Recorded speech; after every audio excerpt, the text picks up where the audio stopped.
Welcome to another episode of Let's Wine. And today we have a very special guest. What a character. Bill Wood.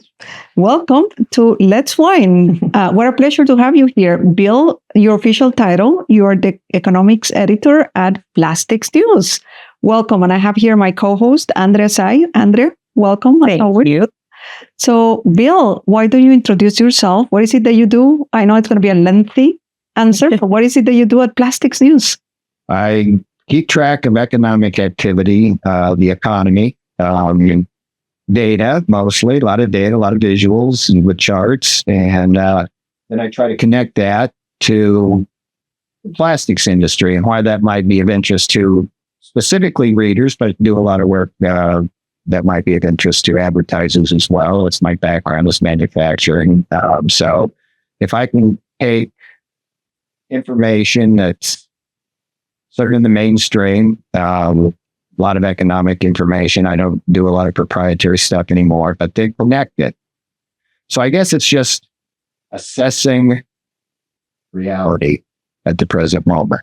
Okay. And we're going to talk about how are you assessing the reality? But for now, let's enjoy this Pinot Noir, right? From California. From California, that's right. And I know you live in California. Any particular wine from the region that you like? I don't think you can do better than the Cabernet Sauvignon from the region. Napa, that's probably my favorite American wine. It's Cabernet from California, Napa region. I have a couple that are very special to me, but as a rule, I don't drink very much wine. So, but it's really good and it's wine. After you say that. That's right. So let's go back to assessing the current situation. Okay. How's the situation of the plastics industry right now? Yeah, the plastics industry is it's under some stress. There's a lot of headwinds, I guess, is a buzzword that you hear all the time in economics. But yeah, it's under stress. There's the whole thing about do you import or export? I was a very strong opponent to the whole Chinese World Trade Organization thing back in the early part of this millennium. And it turned out worse than I imagined with most plastics related companies and manufacturing companies in general. And now we have some other things about product deselection and sustainability, environment, health. And so plastics is under stress. But we have a very innovative, dynamic economy and industry. And there are just some things that plastic is by far the superior choice. And so we have to balance those health issues and the trade issues against, we're trying to, our quality of life depends on a material that plastics is just a superior choice within that materials or for many applications. In other words, if something needs to be made out of plastic, I want it made out of plastic. Right. That doesn't cover everything, but so we're balancing that and extracting the value from a polymer chain. I think we're missing a lot of value because of how easy it is to manufacture and design and use it. But then it's usability over and over and over. I don't think we capture a lot of that value. I think there's a lot of value that's going to waste, either in a landfill or an incinerator or in a ditch. We haven't really gotten a system where there's a motivation to recapture that value. But I think it's an education problem as well, too, with people not really understanding how things are being recycled or believing that they're not actually being recycled. You know, I think about my own daughters who saw something on TikTok that recycling just isn't real. It all ends up in the landfill anyway. And I'm like, that's not true, you know, but they are believing what they see on the media, and we're fighting that education problem And I think that's part of it. And then plus people don't know how to recycle.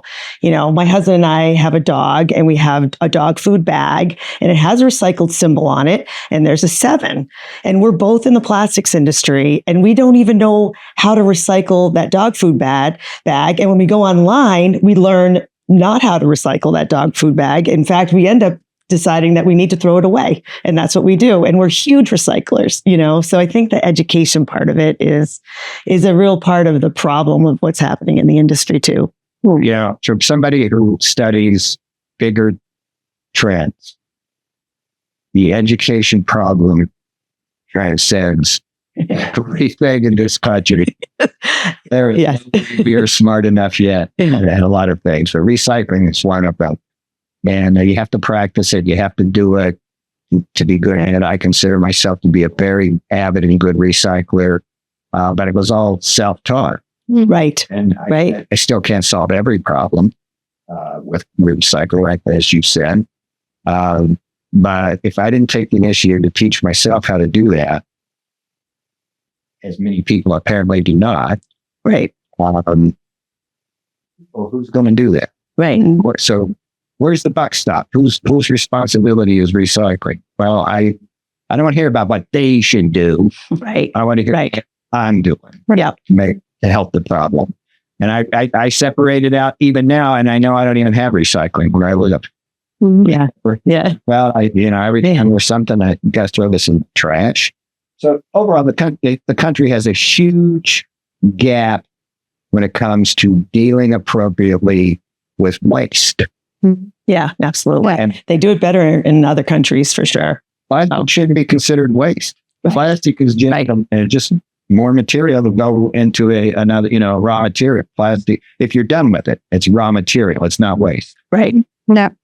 So, Bill, since we're having a glass of wine and now it's a time to whine about things, right? You describe yourself as someone who is a little fed up with economic slight, right? If that's the correct term, the noise, the propaganda, the oversimplification. What pushed you to this point and why? Yeah. Okay. Now, that was a natural instinct to be contrarian on all that. My economics training was very standard. It was rigorous, but it was more of a traditional, and I had to unlearn almost all of that. Mm-hmm. And a lot of people tell me all the time, like, I tried to study economics, it was too hard, or I couldn't get it, or it was too boring, or always 100% correct. Yeah, it was too hard, too boring, and too airy. But it actually, there's probably not another field, in my opinion, that more closely touches every single one. It's a personal thing. And so economics, to be able to do it properly, or just in your own life, is just a fundamental skill that we're supposed to be good at, or we should learn to do. And instead, we let politicians talk to us and tell us what it is. Most of the time they don't know either, and they're wrong. Or we let the press. Sometimes it's reporters, and reporters aren't trying to do it wrong. They're just reporting what they heard and told. But so much stuff that's just wrong. And even economists who are traditionally trained will say stuff that's just not right. And there's just so many opinions about economics that, of course, nobody's going to listen because it's just too noisy. But I think if you really try hard, you can find a few things that you can believe in and that can help you make better choices, which is what economics actually is. Economics separates us from the natural world. I studied ecology and biology. That was going to be the start. Natural systems. Nothing in the natural world has consciousness, has the ability to choose. Animals, plants, they don't make choices. They do what they are programmed to do. That's ecology. How's that system work? We had to invent economics because once we got consciousness and the ability to think abstractly, we could make choices. We could deliberate. We could do this or that. It wasn't automatic what we would do. It wasn't in totally driven by instinct. Not too much in our rules driven by instinct. Don't get me wrong, we're still animals at the core. But economics, to me, is the study of consciousness and how we use it. And it's not just about money. There's almost nothing to do with money, in my opinion. A lot to do with money, but I should say that. But really, it's time and mental energy. How are you going to spend your life? Not your bank account, not your money, not your asset. Choices do you make? That's, to me, the essence of economics. Those are really profound questions. I love that. As you were speaking, I was rethinking, oh my God, a couple of thoughts came to mind.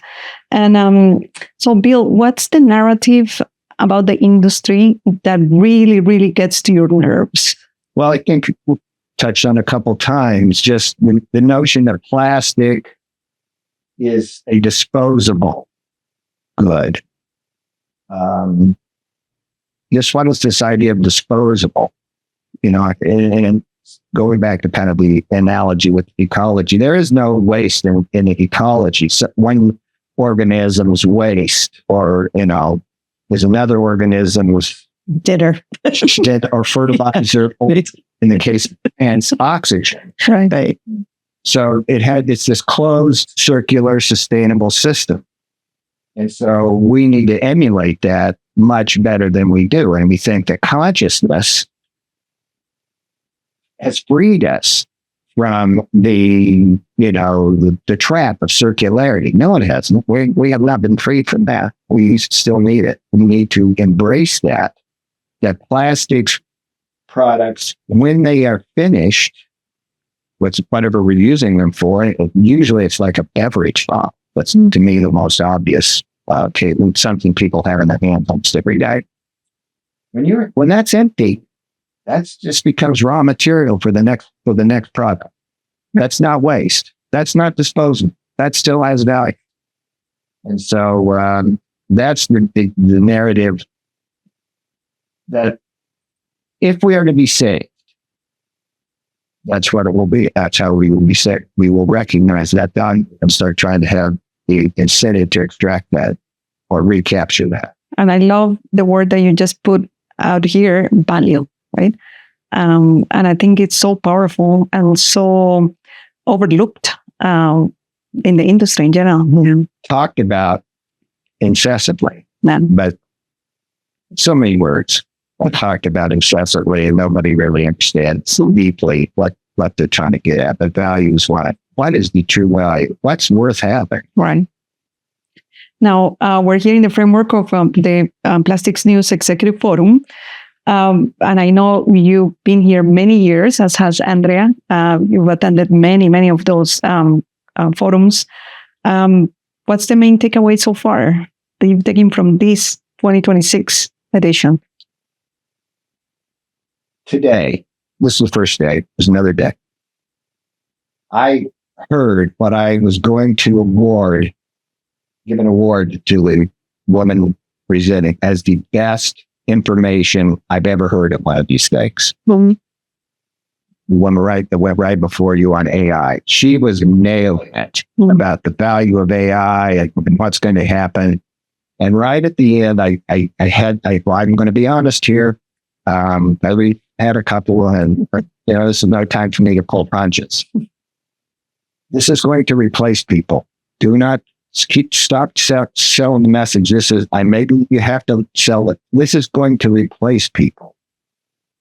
And you heard it earlier today that there was a processor who said that, and they built a state-of-the-art facility that's lights out, and it's their best one. Well, what's lights out mean? Lights out means there are no people there. Mm-hmm. And we're talking about, they alluded to it, Jeff Bezos is raising $100 billion to buy manufacturing companies to replace with workers in manufacturing are going to have to be pushed up the value chain and the knowledge chain, but you won't need as many of them. Right. And so to say that AI isn't going to ultimately replace people, I think is perhaps misleading. And I think a lot of the leaders that I read now, like Larry Fink for BlackRock, just came out with the whole idea of what are we going to do with all these people? Because anytime there's this technological shift or advance, a lot of workers are left behind. And we're not good at that displacement. We haven't been historically. And we need to do better. And that's what everybody's worried about, the jobs numbers. Mm-hmm. The overall jobs numbers in the economy are not going to go down because of AI. That's perhaps what we're getting at when we say AI isn't going to replace workers. We may, in fact, create more jobs because we'll grow the economy. But those aren't the jobs that the people are doing right now. And are they adaptive enough to step into those jobs? Many times they're toward the tail end of their careers and they resist and they haven't trained themselves to be adaptable. And going a level deeper, I have younger children who are preteens. What type of education they're getting to fulfill future jobs? Because they're not being prepared to embrace technology. They're being still prepared with traditional subjects. That there is a big disconnect between what the alpha generation, I think the alpha they're learning versus the demands that they will have on the workplace 10 years from down the road. There is going to be a job created to address that gap you just mentioned. The education system. How do we take young people and make them adaptable? Which is, in my opinion, going to be the goal. And so I consider myself highly adaptable, even though I'm considered older than some people. But I'm ready. I'm not afraid of AI. Mm-hmm. And you mentioned, people buy from people. There are certain jobs that are just inherently human. And I'll find one. I'll be good. And some will be invented. Right. Because we have this huge aging population that's going to need care. They're not going to be cared for by robots and AI. But when we don't have enough people caring, that know how to do that. Now, do people want to do that job? I don't know what people want to do. Mm-hmm. But as far as I kind of made this different distinction earlier. If you're going to be in the business of creating non-living things, manufacturing things, we're probably not going to do that. I think we can pick that over pretty quickly. I mean, the most advanced products we make, so NVIDIA chips, very little human per output, very little human input per output. But we still need volunteers to hold babies in hospitals that are born prematurely. We still need humans to educate. We've been trying to educate kids with the 30-to-1 model, teach in front of the class, whatever. Yeah. It's not working. I mean, we're almost going to, it's not going to be scalable. We're almost going to need 1-to-1. Mm-hmm.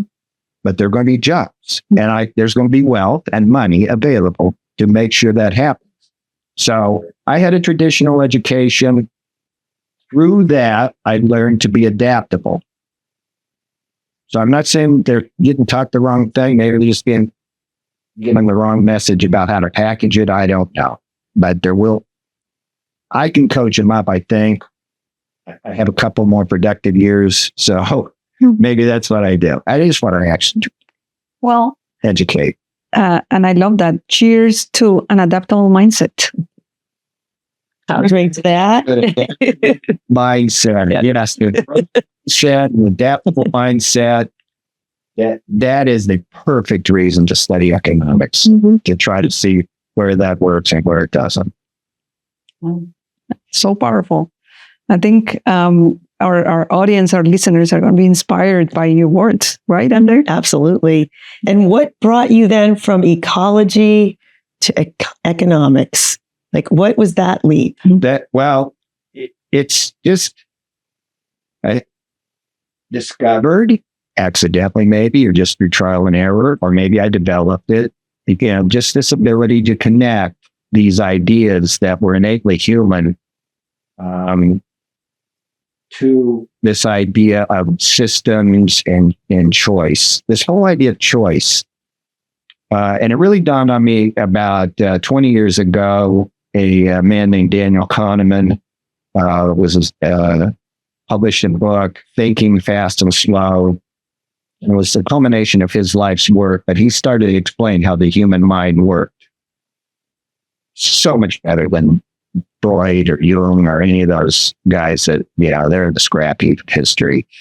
But Kahneman revolutionized the concept of psychology, but it was all about how we make choices. And he would talk about choices in terms of finance, money, or economics as well. It was so powerful. He's still the most widely cited author in the field of psychology of all time. But so powerful. He never taken a course in economics in his life, never promoted himself as an economics expert. They gave him the Nobel Prize in economics. It was just, this is pretty much how it works.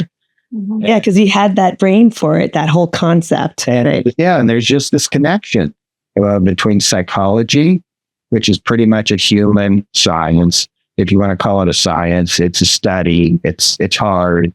It's not doesn't go boil down exactly to statistics and math, and it kind of does. And sometimes that's a useful tool, but not always. But it's always surprising and still to this day, where people are confronted by the mistakes that they make over and over again, thinking that they're doing it right. And they've proven this with judges, and they've proven this with doctors, and they've proven this with just every expert. They just think they're doing it right, and then they find out they're not, because of the way the mind works. And so that to me, my angle is people are businesses. I like smaller businesses. I'm not particularly enamored with big businesses. Fortune 500. You got slides on the Fortune 500 companies. Okay, you lost me. And yet let them figure that out themselves. Or households. I really think at the household level, we need to reconnect. Mm-hmm. And who's connecting with them? Who's ever spinning the most on campaign trail? Right. No, that's wrong. Right. Yeah. That's not an economy that necessarily works. Before you. Yeah. We know that money is ruining the economy, or ruining the campaigns and the elections and politics. Why do we keep voting for the people who spend the most? Right. That's a choice that humans are making based on the information. Money's telling this. Money's ruined. Right. Money's taken over the whole thing. Then why do you keep voting for the people who spend all the money? I haven't voted for the biggest spender in a long time. And as a result, I haven't picked the winner. Right. Yeah. That's an interesting angle. Yeah. Now, Bill, we talked a lot about challenges, and there are plenty of there. But I always like to see a positive side in things and in life. What are some of the opportunities that you see for the plastics industry? Well, these wouldn't be new. I don't have a new idea for plastics that's going to save us, except that I think what we should do is individually, not we and the royal we that Congress needs to get on this. I'm not ever going to tell you Congress needs to do something, because that's the surefire way of making sure they don't do it. I'm saying they should do it. We as individuals should decide what it is we stand for, and what we like and what we want. And then we should do that. We should encourage, even if we're not getting paid to do that, even sometimes we have to spend some money to do that. And plastics offers the opportunity to make some of that happen. To, like I say, if it's, I want to see better fuel economy. I believe that just spending all this money on fossil fuels and sending it up, smokestacks or exhaust pipes, probably isn't the best use of the hydrocarbon bond. that you get out of fossil fuels. But to do that, I have to dial back my consumption behavior. The Jeep Cherokee is not the top vehicle on my list. It's just not. Number one, I have, problems with reliability. Right. Aside from that, I don't care how cheap gas gets. I don't need a Jeep Cherokee to do what I need to do. I don't need an off-road vehicle to go back and forth to work. I'm never going to go off-road. So we spoke earlier. I have adopted a pedestrian lifestyle. Okay, so I need plastic shoes.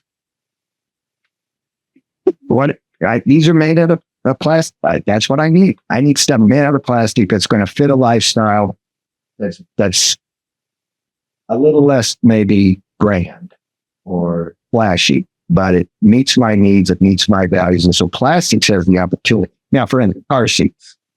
I'm a grandparent. I want the very best car seat in the very safest vehicle. And that's a combination of a lot of plastic. Car seats have to be made out of plastic. It's just it. This has to be the best. If I'm on an airplane, yes, we need a lot of plastic. We are lightweight stuff. To get food to me safely. I can't get to the farm every day to get something to eat. I need something that's delivered safely and reliably, and then I can extract the food, put the package over here, and then it can be somehow recycled and reused in the air. So those in healthcare. I'm part of the generation that's the bulge. There's a lot of me, and I hate to say it, not everything on me is working with as good as it used to. And yeah, okay, occasionally I need a little plastic help.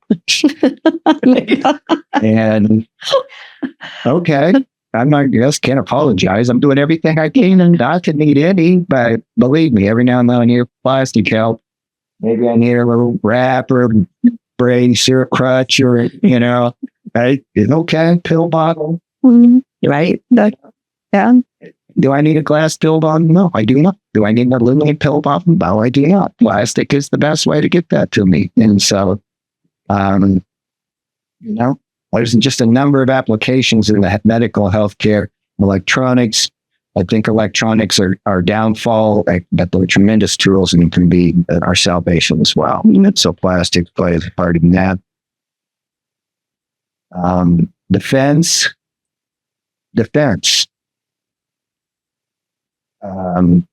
That may still be an issue. That's a And drones are pretty quickly becoming I don't want to say that too loudly, but right. But if you got like a $10 billion airplane with two guys in it, or about 1,000 drones that cost about 1,000 each, go ahead and keep the guys down. Right. Skip the armored thing and all in the tank and the so much cheap. The plastic, the less expensive plastic stuff. If we have to be again, get acquainted with plastic, you're gonna like that.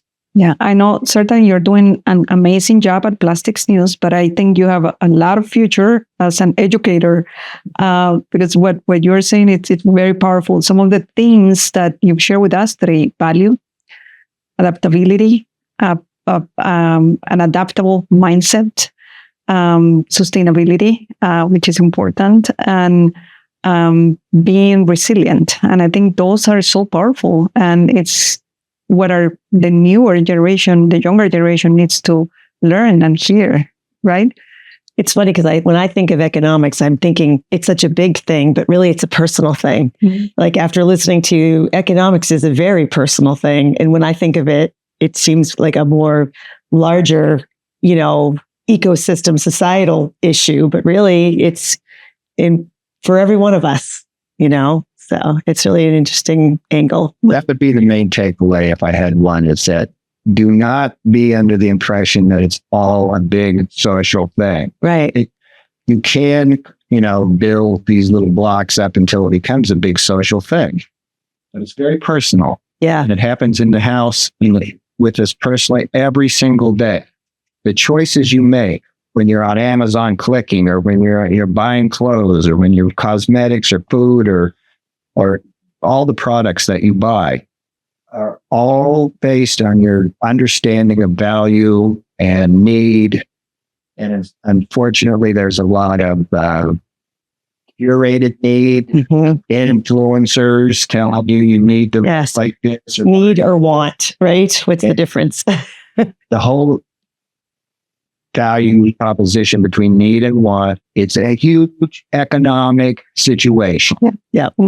Am I not right on that? And especially for the younger generation. Oh, I was going to say, I have 2 daughters, so you're dead on. Yeah. Absolutely. Yeah. No. some reason, and some of the stuff there that gets promoted as, it's like, there's no way. There's no way that's a good choice. But somebody decided to do it and get on there on some kind of a social media something and monetize it because they get a bunch of followers. Then that's their job. I'm a taste setter. I'm a thought leader. I'm an influencer. Yeah. Yeah. Okay. I mean, think about that as like this new job that was created, based on societal change. And that's what, like you said, AI is going to do. It's going to create new jobs. We're just not quite sure what they are yet. Like, Yeah. I wish maybe 25 years ago, I thought I could be an influencer. They do pretty darn well, right? If I want some products sent to me, it sounds like a good gig. But I mean, and some of them, but you only know about the ones that are successful. So you have an impression that it's something that's really successful when really 1% of influencers actually are doing it and benefit. And I would say it's because they capture a lot of likes or subscribers or money that they're successful. I would define success in a little bit more highly developed way. Right. But we monetize this. Right. And did you really do any good? Yeah. And are we going to have to undo all this? And AI, most certainly. I mean, the internet was going to be this powerful engine to democratize knowledge, and we were all going to just get lifted up. And it was. It was going to save us time. For about That's what I remember. It was going to save us time. 5 years. And then they figured out, okay, we can take advantage of all these people and become very predatory and very extracting. And now it's like, in my opinion, it could have been a tool to help everyone, and many people did find a way to have it help them.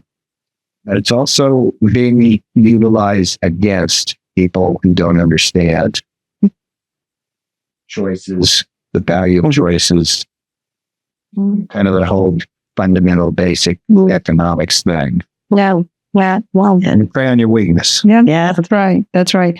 So I know you don't drink wine that often, but if your career was a glass of wine, like the one we're drinking, how would you describe it? Is it full? Is it full bodied? Is it collection of reds? How would you describe it? Don't drink it all yet, as the advantage is going to get so much better with age. That's perfect. Good job, Bill. Take what you can get down. It is all you're going to get better. Good stage. Yeah. Well, cheers to you. Cheers. Thank you for the gift of your time. It's been a wonderful conversation. Mucho gusto. Gracias. And we're leaving, Andrea and I, inspired. Yes, absolutely. Yeah. Educated and inspired. Yes. Yeah. Thank you, Bill. Cheers. Cheers to you, Will. Cheers. That's wine.